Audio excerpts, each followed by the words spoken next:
Also, we have to understand how the system is stacked. America is not a country.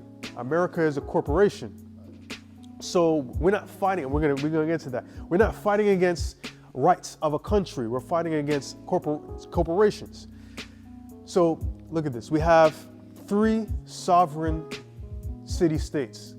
We have London City, which is not a part of London. We have Vatican City, which is not a part of Rome, Italy. And we have Washington, D.C., that's not a part of the United States of America. Now, London City controls the finances of the world. Vatican City controls the spirituality of the world. Washington, D.C. controls the military of the world. The military of the world feeds the finances of the world. Wars make money, which is why out of the 290 plus years of America's existence, 209 years have been filled of war. So there's only been, 80 years or 70 something years where we haven't been at war? But we have been at war for 209 out of the 280 or 290 years that we've been in existence. And why? Because it brings money. The Act of 1871 turned America from a country into a corporation, and that was done by the Jesuits. Abraham Lincoln was fighting against the Jesuits who had incited the Civil War, incited the North against the South. And they're the ones that assassinated Abraham Lincoln. They tried to kill John Adams. There was John Adams? They tried to kill John Adams and they could not get him because he would not let the centralized bank into America. And on his deathbed, he said, I've defeated the Jesuits. Actually, that's his last words. And the reason in the Act of 1871. So in the Act of 1871, America became a corporation where the banks, the banks now, the economy is now given to London. The banks now come and they came and take control because America was in a debt. The Federal Reserve System comes. Now, Federal Reserve is not a federal bank, but it's a bank that's run by the 8 wealthy families. Most of them are situated in Europe. Most namely the Rothschilds, Rockefellers, J.P. Morgan. So we have these are the 3 cities that run the world. And the papacy, Vatican, is the one that's the ruling over, that's the head of all of them.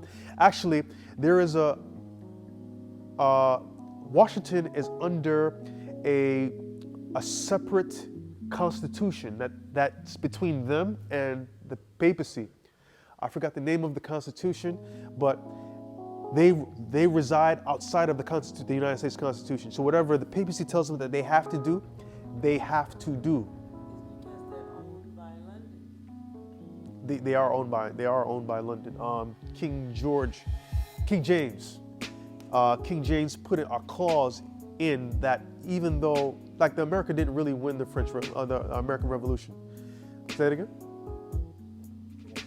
Yes, they didn't really win. They really didn't win the American Revolution. They were given this land so that King James is now going to continue to make money off of his business or his business ventures in America. And then soon later, after the Civil War, the centralized bank came in. England still has that control over the United States. The United States is now turned from a country into a corporation.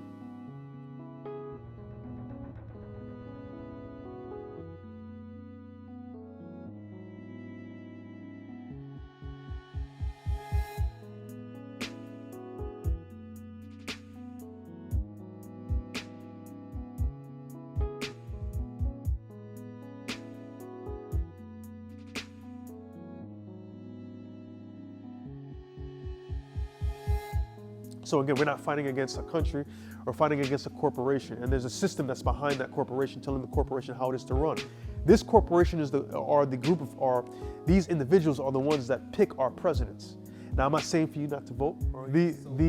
Those are the individuals and the president, the reason why the president is called the president is because there was a clause in this agreement where the president was not supposed to be called a king or a monarch. Now, when you see a president, you're usually seeing someone who's the head of an organization or a head of a company. So you have a president or the CEO, you have a vice president or the vice chair. You have the treasurer or and the secretary. That's how the system is governed. So, all right, so America's turned into a corporation. America's changed from a country to a corporation in 1870, according to the Act of 1871.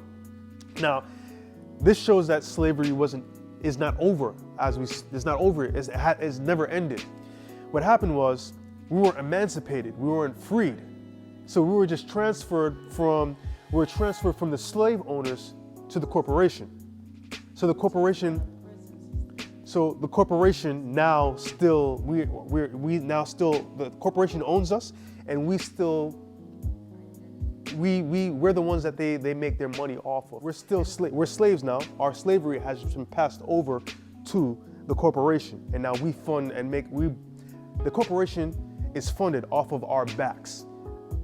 They make their money off of us, which is why people say if you take your money out of these corporations, you take this money out of the economy, then the economy will fail. Yes, the economy is situated off the backs of African Americans.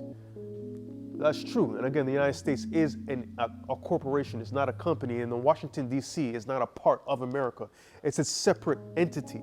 And whatever the Pope tells it to do, that's what they have to do. The individuals who did not listen to the Pope, John Kennedy, Lincoln, all these individuals that were assassinated, they were assassinated because they didn't follow after Rome. They know what the deal is when they get in there, which is why every president meets with the Pope before their presidency starts.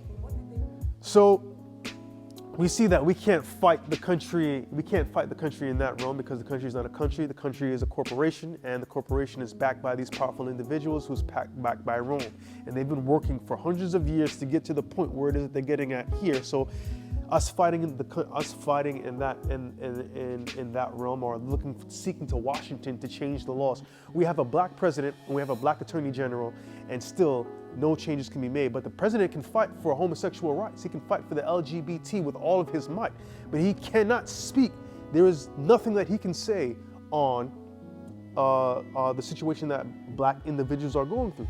And we're soon not gonna have a black president anymore. So whoever comes in next is really not gonna speak on our behalf.